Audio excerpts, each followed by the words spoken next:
So if somebody comes in and wants to do, so a PUD, the density in a PUD in any residential zone is going to be capped at whatever the underlying zone is.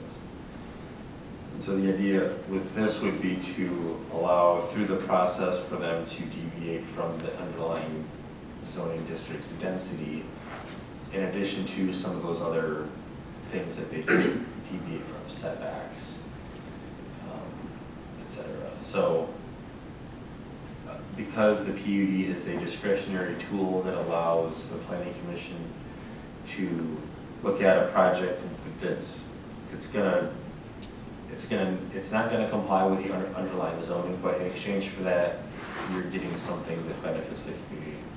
You're getting a better project, you're getting some community amenities, you're getting a pedestrian connection, you know, I don't know, but the idea is that you allow for some flexibility in exchange for a project that is of greater benefit to the community that simply wouldn't be viable otherwise. And so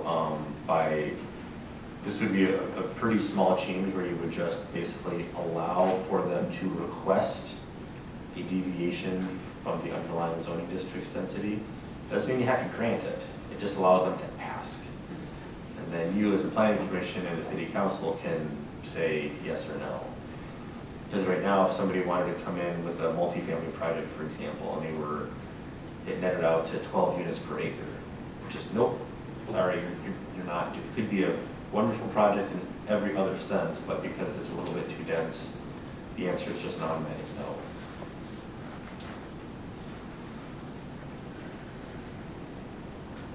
I don't know about that one. Well, it still have to go through us to get approved. Yeah, I think it roll away. Still rolling. Yeah. Well, and that one, because it was zoned mixed use, that one did not have any kind of density limitation. Now, they asked for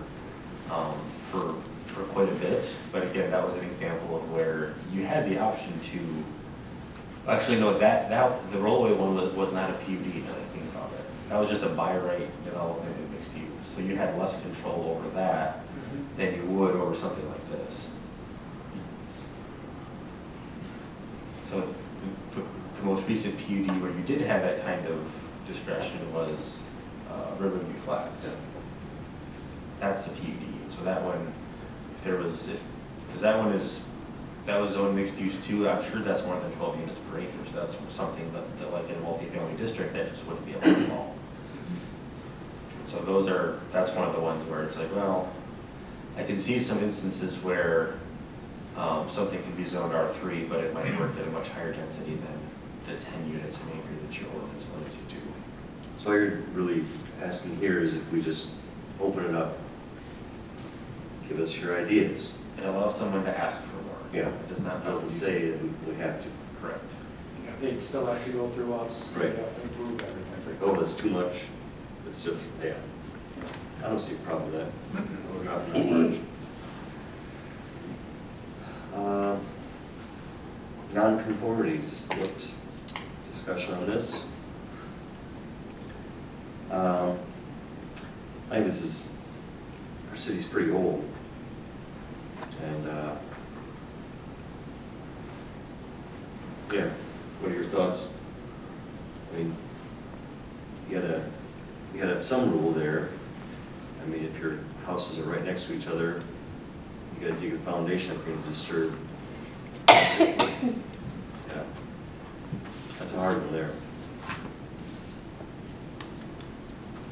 And this is one too where, I mean, maybe before we, move forward too boldly, I can bring some examples of kind of how this would work and maybe some alternative language that other communities have adopted.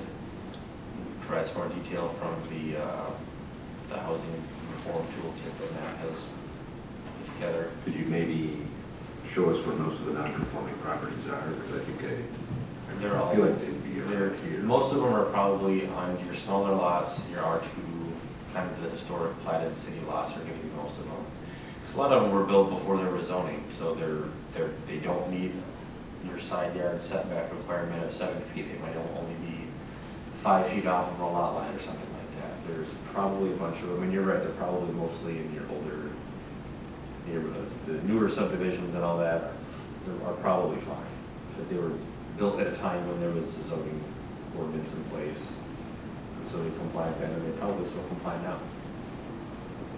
Yeah, on that one, I'd like to see what we're doing. Okay.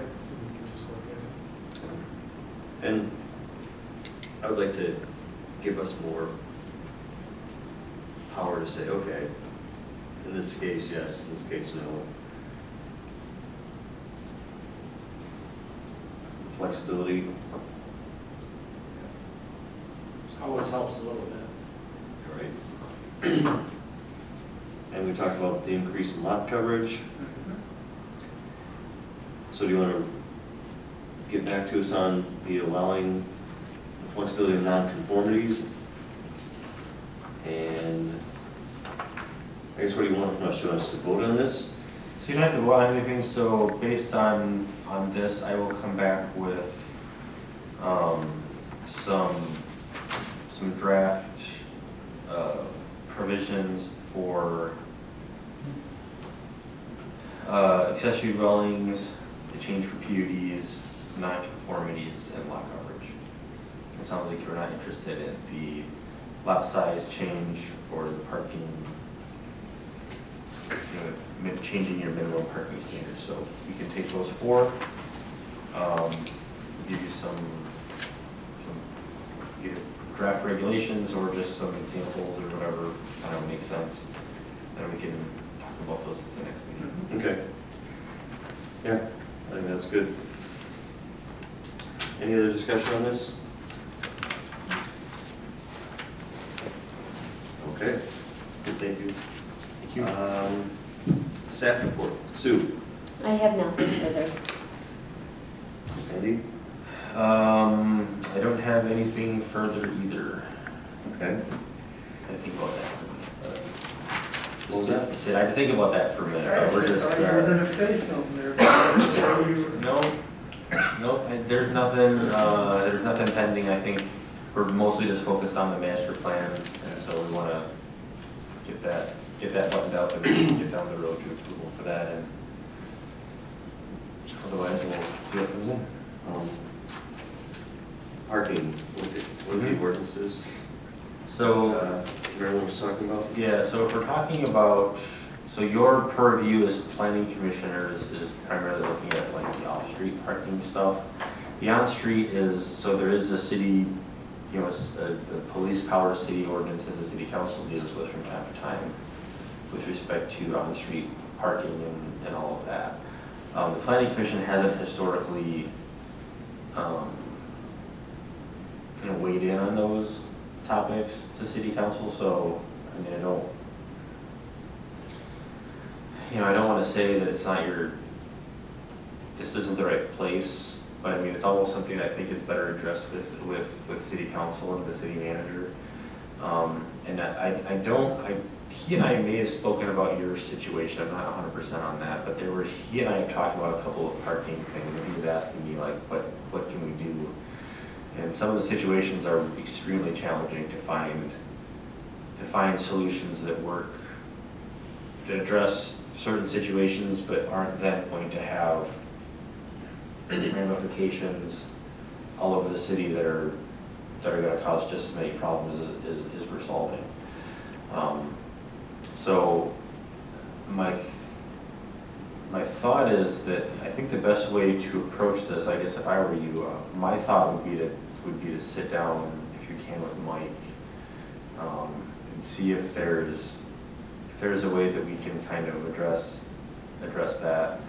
I know there are some communities that have limitations on how long you can leave your car in the street, 24, 78, or 72 hours, 48 hours, whatever, longer, shorter. That kind of a rule or that kind of ordinance, would that go through us or city council? Straight to city council, so it's not a zoning ordinance, so City we'll council go into them. situation. And the challenge that we run into sometimes, it comes up in zoning more often with like RV parking. So in zoning, oftentimes what happens is people, a really controversial topic in zoning is where people can store their RVs. Some people just want to leave them in a driveway all the time, so people just have a huge problem with that. I don't have an opinion as to whether one's right or wrong. What ends up happening is some communities will say, okay, well, you can't leave your RV parked in your driveway for longer than 72 hours or something like that. And so it's really hard to enforce because someone will leave it there and they'll say, oh, it's been there for 72 hours. And the person that owns it will say, okay, fine. They'll get in, they'll drive around the block and go and park it there and say, there, I moved it. And then they see, I got myself another 72 hours. And so sometimes enforcing those types of provisions can kind of turn into a game of whack-a-mole, for lack of a better term, where you're just constantly trying to pin something down that's almost impossible to really address and get addressed with enough certainty and thoroughness that it really effectuates the result that you want to have. So I don't know what the exact situation is that you're discussing. The parking that we usually deal with is, okay, we have to make sure that this building is going to have enough parking. So we make sure we try to have enough parking.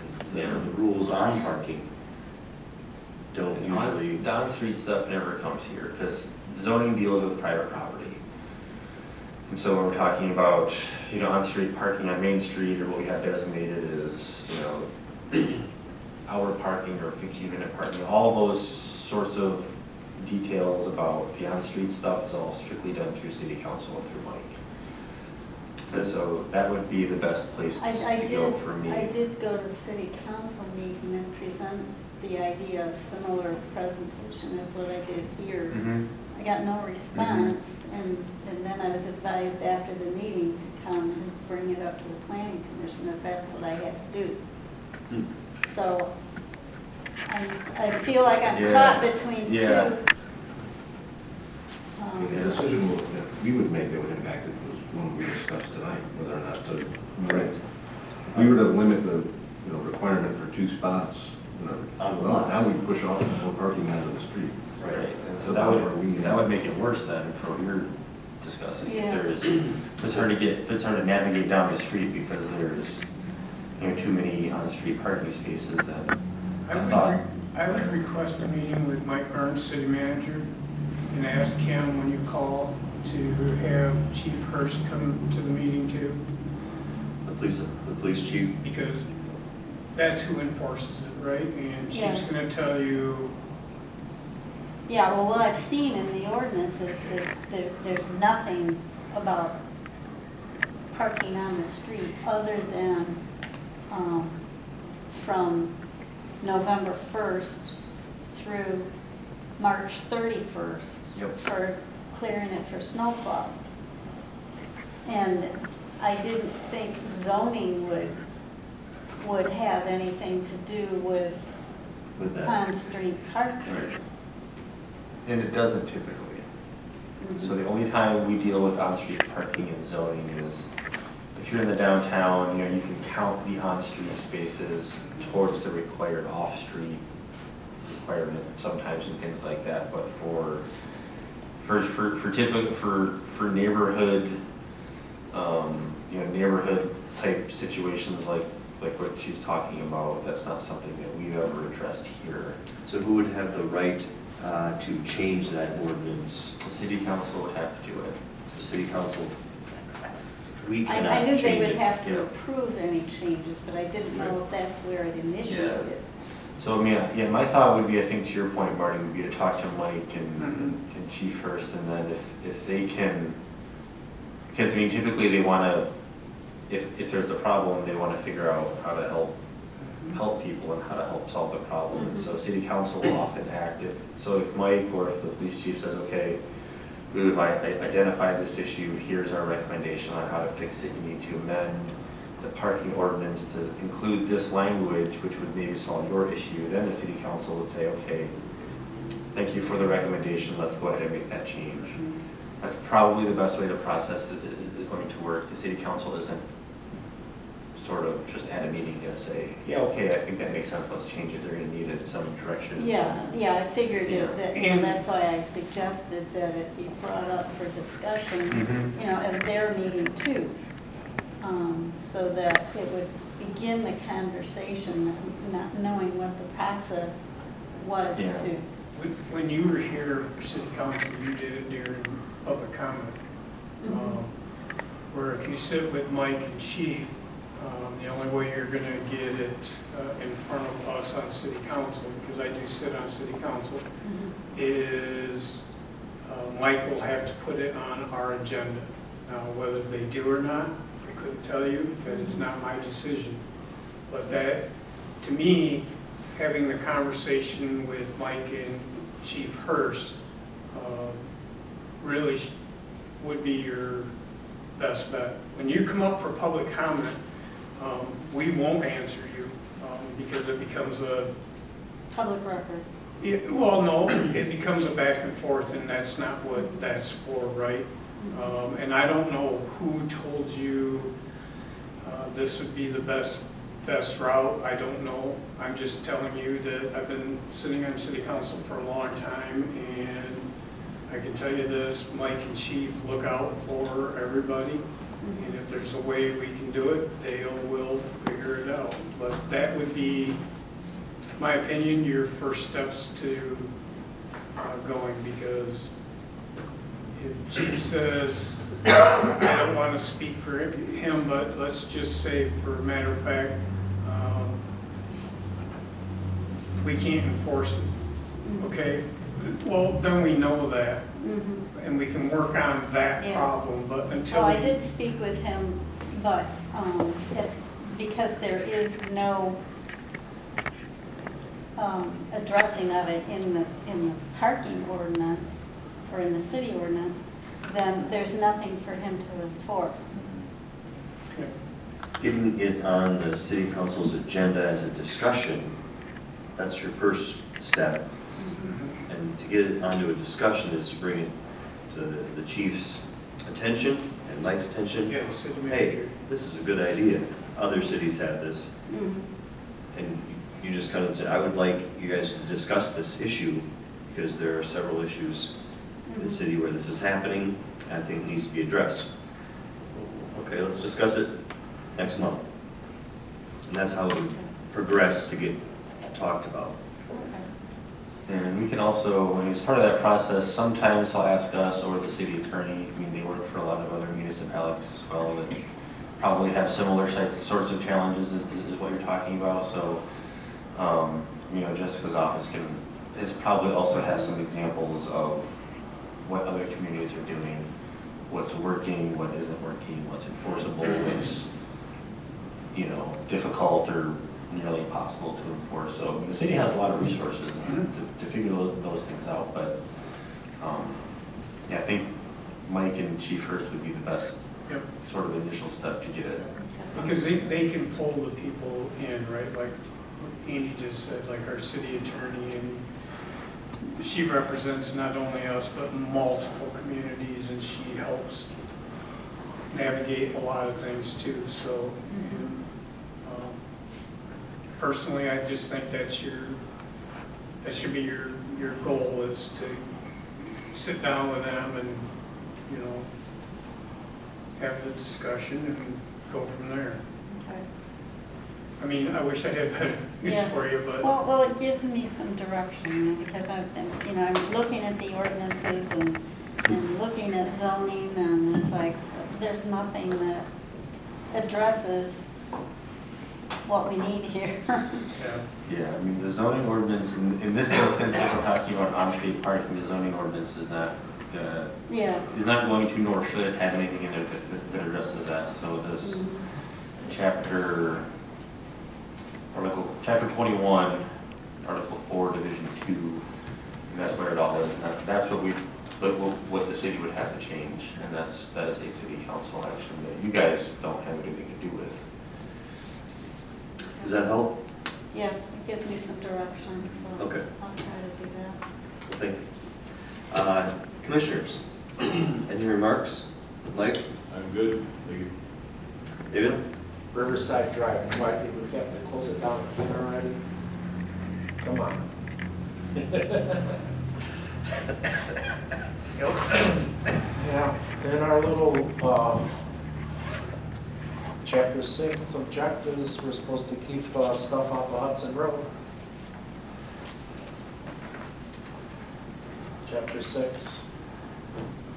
So, yeah, maybe they should look into that. But I'm good, besides You're that. good? Yeah. Marty, nice to have you back after your little vacation. Yeah. I know you were on It's vacation. not a vacation. I'd like to thank you guys for allowing me to take the time to do what I gotta do for this.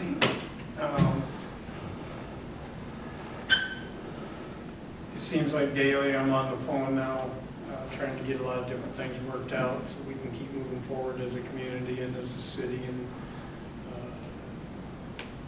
it's been taxing, but again, I thank you guys for allowing me to step away from this. I know it's in good hands.